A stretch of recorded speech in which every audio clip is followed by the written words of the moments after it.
Segunda-feira, você sabe, é a participação do nosso psicoterapeuta clínico, Fernando Vieira Filho, participando com a gente e trazendo aí mais um tema importante. Segunda-feira é dia de trabalho duro e o tema vai ser trabalho. Boa tarde, Fernando. Boa tarde, Faria. Mais um dia aqui participando com a gente e esse tema que fala de trabalho, trabalho duro, né? Graças a Deus, hoje é segunda-feira. É o contrário? É o contrário do que muitos falam por aí. Do que muitos falam, que falam assim, coragem, hoje é segunda-feira. Não, hoje é segunda-feira, graças a Deus. Eu fico vendo, inclusive, dia mais Fernando, abençoado. aquelas piadinhas do pessoal na rede social, né? Colocando que sexta-feira é dia de expectativa, no sábado é um dia alegre, porque está todo mundo praticamente de folga. Domingo, então, até ali pelas 18 horas, o pessoal já começa a desanimar porque vai iniciar a segunda-feira. Está errado, Fernando? Está errado. Isso tudo aí, viu, Faria, faz parte das crenças que giram em torno do trabalho. E essas crenças, na maioria delas, são crenças limitantes, que fazem com que o trabalho tenha essa conotação, pelo menos aqui na nossa região ocidental, do lado do ocidente, que é uma coisa difícil, que é uma guerra, que é uma batalha, que é uma luta, que é uma ralação, tá certo? Então isso tudo é crença. Aí por isso que faz com que as pessoas, porque tenha tanto pobre, viu, Faria, no hemisfério sul, nessa região nossa aqui, do hemisfério sul, o pessoal chama de terceiro mundo. Tá? Por quê? Porque o povo tem preconceito contra o trabalho, diferente do povo anglo-saxão, tá? Que tiveram um outro tipo de cultura e não tem essa questão do trabalho como uma coisa ruim. Tá? É por isso que a gente vê, por exemplo, nos Estados Unidos, a molecada lá depois que faz 14 anos, viu, Faria? Os pais já estão tudo pondo as crianças, a molecada para trabalhar. Então, muitas vezes a gente vê, por exemplo, no McDonald's, vê num barzinho, numa lanchonete, filho de médico, filho de juízes, tá certo? Trabalhando lá, servindo as mesas. Tá? Isso Fernando, é bonito. Vou falar uma coisa, viu? Eu fico me recordando aqui de quando eu comecei a trabalhar, e acredito que muitos foram nessa linha também. Eu comecei a trabalhar com 7 anos, né? Ajudando meu pai, quando ele era gerente de um posto de combustíveis, eu ajudava lá a calibrar pneu, lavar carro, abastecer, com 7 aninhos. Não era registrado, claro, mas já estava trabalhando. Tinha lá aquele dinheirinho minguado lá no final do mês, mas era o meu dinheiro, né? E se fizer um paralelo hoje, da criançada hoje, ou até mesmo da moçada aí com 11, 12, 13 anos, e falar que criança e jovem hoje não pode trabalhar, eu particularmente acho um absurdo, né? Porque se fizer esse paralelo da época que a gente trabalhou, quando a gente era novo, né, criança, com a criançada de hoje, por isso que hoje tem muita criança envolvida aí com o mundo das drogas, né? Porque a própria lei diz que a criança não pode trabalhar, que tem que participar de curso técnico, se for trabalhar somente em funções técnicas, aquela coisa toda, e mesmo assim depois dos 16 anos. E aí a gente vê a molecada toda aí se envolvida com a criminalidade, né? Porque não pode trabalhar legalmente, aí opta por participar do crime. Então tem essa diferença, né, Fernando? Eu considero o trabalho muito importante, mas muito importante mesmo. Gente, trabalho é a maior bênção que existe nesse planeta nosso. Se as pessoas soubessem, se os pais soubessem disso, esse mundo seria muito melhor. Eu, por exemplo, tenho um exemplo na minha vida, que é a minha filha. A minha filha, por exemplo, que ela, depois dos 15 anos, viu, Faria, com toda a dificuldade que a gente tinha para arrumar um trabalho para ela, por causa das leis que limitam tudo isso, a minha filha, depois dos 15 anos, nunca mais ela pediu para me comprar uma roupa para ela. Ela sempre comprava as roupas, tudo com o dinheirinho dela. Depois dos 15? Depois dos 15. Tá? Ela quis fazer bijuteria, aquelas coisas, a gente estimulava. Mas aí, daí para frente, até hoje, eu nunca mais comprei uma roupa para minha filha. Hoje ela é empresária, tem um restaurante lá em Tuiutaba. Mas é isso aí, viu, Faria? Realmente a gente vê essa dificuldade. E quando eu fiz isso com a minha filha, pus ela para trabalhar, até os meus parentes me criticaram. Mas você estava consciente disso? Estava consciente. Criticou parente meu, falou que isso é um absurdo, pôr a filha para trabalhar, não sei o que. Eu falei, não, mas isso é para moldar o caráter dela. Tá certo? Então é isso aí, meu pai. Eu fico observando justamente isso. Às vezes o pai fica preocupado, dá aquela dor no coração, de falar, não, eu vou colocar meu filho novinho, tadinho. O menino já tem 15, 16 anos, tá tomando uma porta, né? Porque hoje a garotada faz academia, faz ginástica e tal, aquele pessoal bombado, e aquela coisa toda. E aí 16, 17 anos, não, meu filhinho de coração, não pode trabalhar ainda não, mas aí acaba se envolvendo com outras coisas piores, né? Então tem que dar valor no trabalho. Tem que dar. E esses meninos aí que estão fortinhos, grandão, os pais podiam pôr eles para limpar terreno. Pegar o cabo de enxada e entregar para o filho, falar, meu filho, vai limpar o terreno do papai, papai tem 2, 3, 4 terrenos, você vai limpar os terrenos e vai capinar tudo e vai ganhar um dinheirinho. Sua mesada vai ser assim. Mas não, o que os pais fazem? Os pais falam, ah, meu Deus do céu, minha vida está difícil, eu tenho que trabalhar, hoje eu vou trabalhar, o trabalho é uma luta, eu ralo o dia inteiro trabalhando. Quer dizer, olha a conotação negativa que os pais estão passando para os filhos. Chega em casa, em vez de falar, nossa, meu trabalho foi maravilhoso, o pai fala, não, meu trabalho hoje eu ralei demais, o chefe meu é uma porcaria. Quer dizer, só coisa negativa a respeito do trabalho. Estuda para não fazer o que o papai faz. Isso. Não, às vezes o pai até estuda. Eu já vi até médico falar, viu, Faria? Nossa, eu não aguento mais consultório, tal, não aguento os meus pacientes. Você está entendendo? E a tendência é o filho absorver isso. Absorve tudo. E fala, Deus, o menino começa na cabeça dele, Faria, inconscientemente, ele já começa a programar. Deus me livre de trabalhar. Trabalho é a pior coisa. É a pior coisa do mundo. E é o que está acontecendo, Faria. A molecada está formando, fazendo faculdade, em vez de sair para o mercado de trabalho quando forma, não. Aí inventa um curso para fazer. Não, vou fazer pós-graduação. Aí vai lá, fica mais um ano, 2 anos ali, perdendo tempo. Aí depois que termina a pós-graduação, a hora que os pais acham que o menino vai para o mercado de trabalho, ele fala, não, agora eu vou fazer mestrado. E aí vai enrolando aquela embromação, e os pais muitas vezes aplaudindo. Você está entendendo, Fábio? É lamentável. Fernando, essas crenças limitantes em torno do trabalho, explica melhor para nós o que são essas crenças. Ô Faria, o problema do trabalho é a questão latina, tá? Porque nós somos todos de origem latina, tá? Então lá desde o Império Romano, tá? A palavra trabalho, ela vem da palavra latina que é tripalium. Olha bem, tripalium. O que era o tripalium na época lá do Império Romano? Era um instrumento de tortura com 3 pés. Era um cavalete de 3 pés. E que a pessoa, o escravo, ele era amarrado ali, e nesse tripalho ele era, como é que fala? Ele era torturado. Açoitado. Era castigado, tudo. E o sujeito que castigava usando o tripalho era chamado tripalhador. Tá certo? Então, quer dizer, daí veio a palavra trabalho de tripalho e a palavra trabalhador de tripalhador. Olha só de onde veio. Tá? Então, você vê, desde o tempo, por isso que essas civilizações latinas, elas sempre gostavam de ter o quê? Escravo. Por quê? Porque trabalho era uma coisa suja, era uma coisa mesquinha, era uma coisa... Você entendeu? Então tinha que ter o quê? Escravos e servos. E você vê, nós crescemos até o século passado, século XIX, quer dizer, o século retrasado, ainda existia o quê no Brasil? Escravo. Você entendeu? Por quê? Porque a nobreza não podia trabalhar. O pessoal que era mais rico, trabalho é coisa para escravo.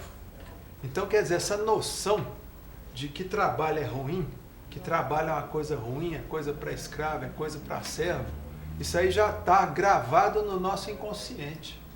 Tá certo? Já há séculos. Está gravado no nosso inconsciente. A gente fica cristalizado.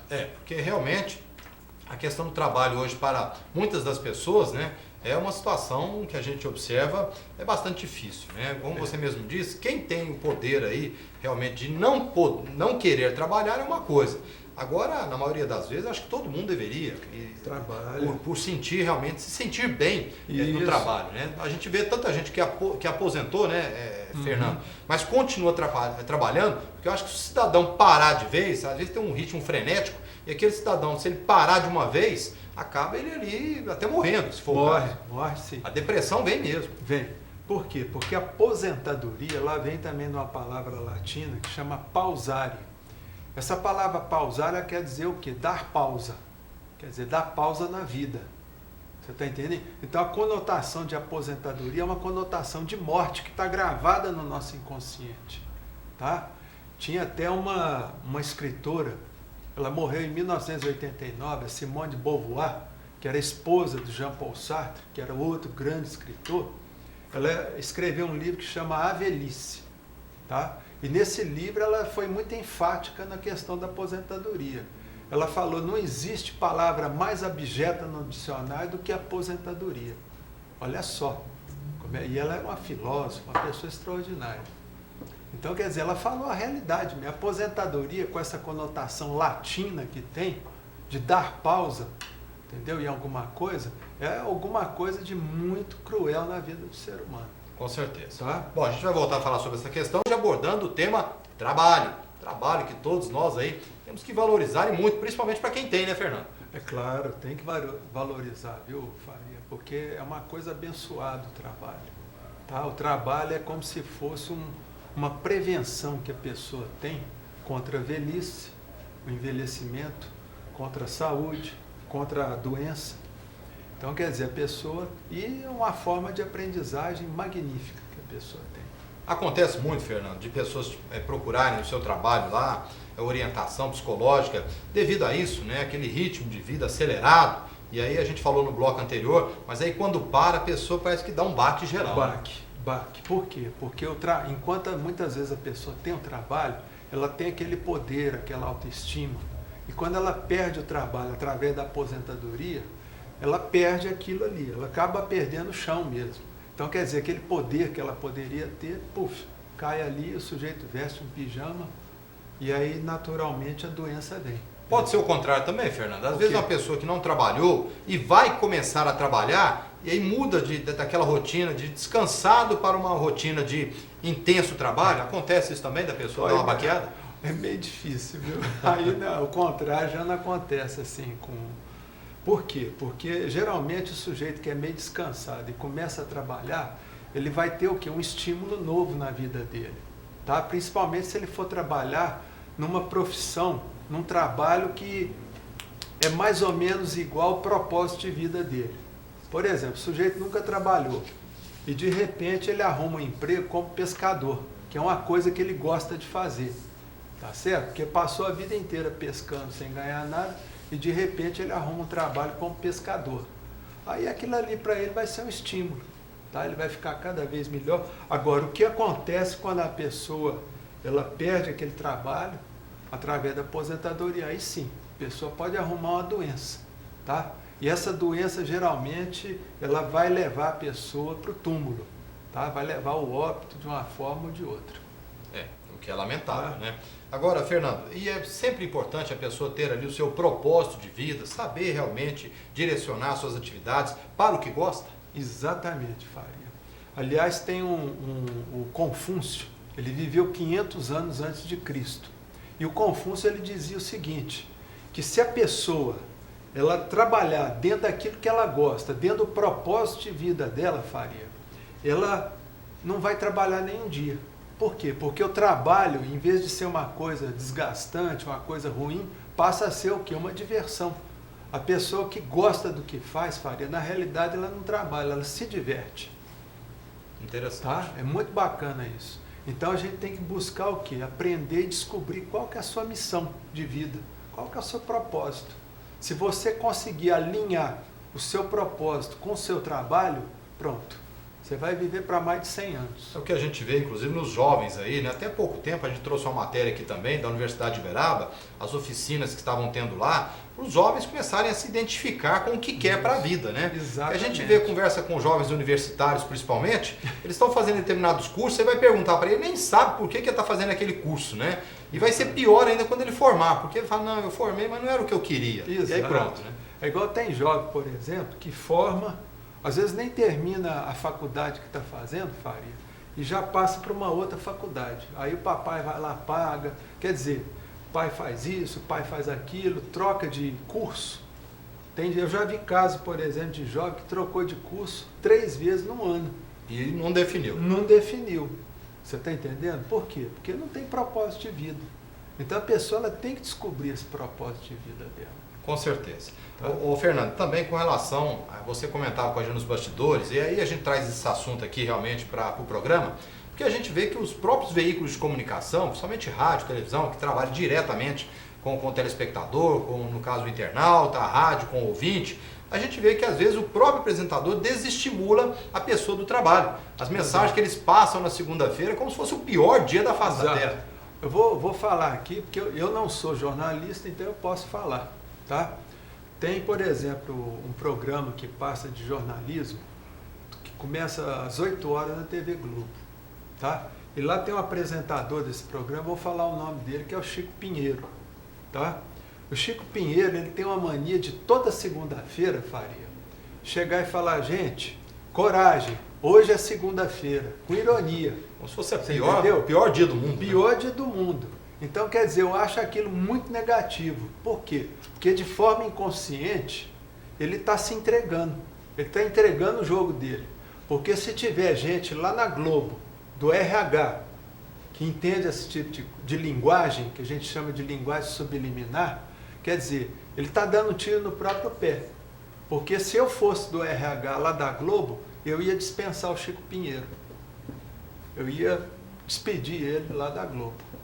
Para se ver tanto porque ele não gosta do que faz. Para ver o tanto que essa situação é melindrosa, né? É bastante. A gente tem que analisar fatos, porque a gente até, para quem acompanha telejornais, né, Fernando? Isso.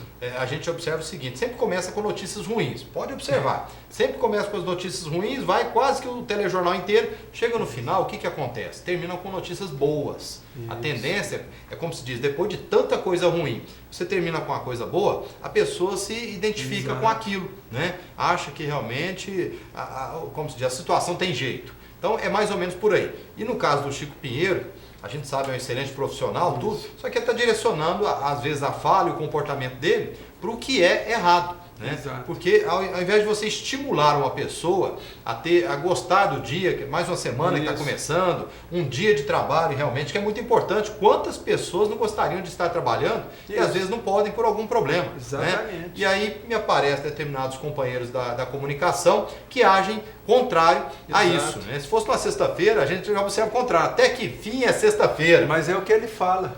Também na sexta-feira ele fala, graças a Deus, hoje é sexta-feira. Ele fala desse jeito. Então, quer dizer, graças a Deus, por quê? Você está entendendo? Parece que está valorizando só a sexta-feira. Isso, né? como se fosse a sexta-feira, por quê? Porque sábado as pessoas geralmente não trabalham. Então, quer dizer, isso é um desrespeito. Quer dizer, não é que ele faz isso por mal, viu, Faria? Ele faz isso de forma inconsciente, tá?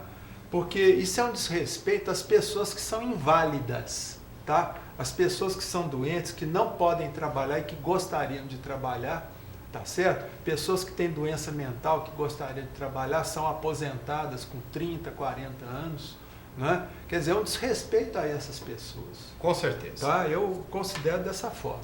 Bom, vamos fazer mais uma pausa, vamos para as Parabéns. secretarias. Bom, Fernando, já estamos caminhando aqui para o final do programa, só para a gente fechar esse tema do trabalho, e eu acho importante a gente estar falando e finalizar o nosso programa, porque daqui a pouquinho a Renata já vai falar, já está a postos aqui, ela vai encerrar também com esse tema do trabalho. O trabalho é uma bênção, Fernando? É uma verdadeira bênção, viu, Faria? E tem que ser estimulado nas crianças, nos jovens, e o governo tem que largar de ser besta, tá? E diminuir essa faixa etária para poder trabalhar. Parar com essa bobagem, só depois dos 18 anos que pode ter carteira assinada. Isso é uma palhaçada. Você desculpa eu falar isso aqui. Mas é verdade. Tá? Eles tinham que fazer igual nos Estados Unidos, abaixa para 14 anos. Lá nos Estados Unidos o começo é 14 anos. Ou seja, ele mostra a incompetência do governo, né? Porque tendo como fiscalizar, tendo como acompanhar, um jovem de 14 anos, ele sabe muito bem hoje o que ele está fazendo. Claro que a gente não quer aquele trabalho escravo infantil, nada disso. É aquele trabalho que realmente o jovem pode começar ali a desenhar o que vai ser o seu propósito de vida, que é o que a gente falou aqui, o seu propósito de vida para os próximos anos. Ô Faria, esse negócio de trabalho escravo de criança, claro que tem. Mas isso aí é uma desculpa que o governo usa, você está entendendo? Para não olhar para o problema verdadeiro que tem no Brasil.